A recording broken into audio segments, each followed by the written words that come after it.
నమస్తే, welcome to SR6 news. Bhadradri Kothagudem జిల్లా మనుగూరు మండల పోలీస్ స్టేషన్ బెయిల్ కోసం 40,000 అడిగిన ఎస్ఐపై ఏసీబీ కేసు. మనుగూరులో స్టేషన్ బెయిల్ ఇప్పిస్తానని బాధితుడిని 40,000 రూపాయలు డిమాండ్ చేసిన ఎస్ఐ రంజిత్ పై అవినీతి నిరోధక శాఖ అధికారులు కేసు నమోదు చేశారు. బాధితుడు ఏసీబీ అధికారులను ఆశ్రయించడంతో రంగంలోకి దిగిన అధికారులు విచారణ చేపట్టారు. విచారణలో ఎస్ఐ రంజిత్ సుమారు 40,000 రూపాయలు డిమాండ్ చేసినట్లు నిర్ధారణ కావడంతో అతనిపై కేసు నమోదు చేసి రిమాండ్ కు తరలించారు. ఏసీబీ అధికారులు తెలిపారు. ఈ విషయంపై ఏసీబీ అధికారులు లోతుగా విచారిస్తున్నారు. బత్తిని రంజిత్ సబ్ ఇన్స్పెక్టర్ గారు వీరు crime number 292/25 under section 318 class 4 296 class 3 read with 3V3 class 5 of BNS act మీద ఒక ఎఫ్ఐఆర్ రిజిస్టర్ అయింది.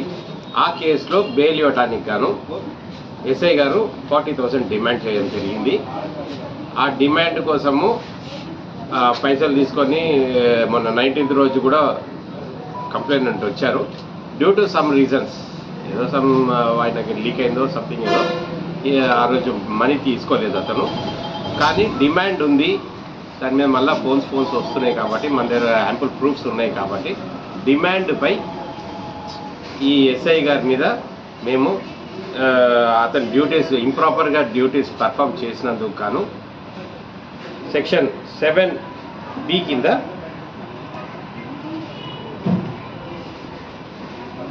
అతనిపై సెక్షన్ 7B కింద మేము అతనిపై కేసు రిజిస్టర్ చేసి కస్టడీలోకి తీసుకొని రిమాండ్ చేయడం జరుగుతుంది. అంటే కేసు పూర్వపరాలు చెప్తారు. కేసు డీటెయిల్స్ పూర్వపరాలు క్రైమ్ నంబర్ 292/25 అండి. ఇది అంటే సార్ అది మా మీడియాకి మనుగూరు పోలీస్ స్టేషన్లో కేసు క్రైమ్ నంబర్ 292/25. ఆ క్రైమ్ అంటే ఆ నెంబర్ దేనికి ఏ పర్పస్ సంబంధించింది? అది ఒక చీటింగ్ కేసు అండి.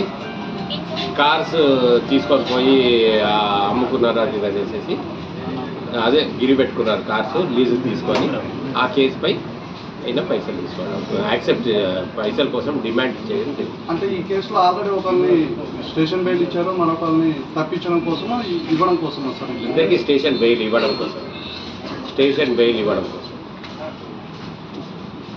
ఎస్ఐ గారు ఒక్కలేనా సార్? ఇంకేమన్నా? ఎస్ఐ గారు ఒక్కడే.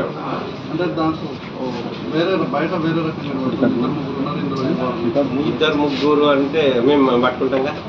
మాకు 2-3 ఉంటే మేము తీసుకుంటాం. బాధితుడు ఏమైనా పేరు చెప్పగలరా సార్? ఏమన్నా బాధితుడి పేరు అయితే మేము చెప్పమండి. యాజ్ పర్ నామ్స్ మేము ప్రెస్ నోట్ ఇచ్చేటప్పుడు బాధితుడికి పూర్తిగా మేము చేస్తాం. ఇప్పుడు అతను తీసుకోలేదు, ఎస్ఐ గారు తీసుకోలేదు, కానీ మీకు ఎటువంటి ఆధారం లభించింది? మా దగ్గర ఎస్ఐ తీసుకున్నప్పుడు ఎస్ఐ డిమాండ్ ఫస్ట్ డిమాండ్ ఒకటి ఆడియో క్లిప్పింగ్ ఉంది, సెకండ్ డిమాండ్ వీడియో క్లిప్పింగ్ ఉంది మా దగ్గర, అండ్ థర్డ్ క్లిప్పింగ్ ఆడియో కూడా 3 ఆడియో 2 ఆడియోస్ ఒక వీడియో ఒక కేసు సంబంధించేనా సార్? ఒక్క కేసు సంబంధించి. అంటే ఎంత డిమాండ్ చేస్తాను? 40,000 చేయకుండా ఉండేది కదా. ఎఫ్ఐఆర్ చేశారు. బెయిల్ ఇవ్వడం ఎక్కడ ఇవ్వాలి సార్? ఎక్కడ ఇవ్వాలి ఫిర్యాదు సార్? ఇక్కడ మళ్ళీ చెప్తాను.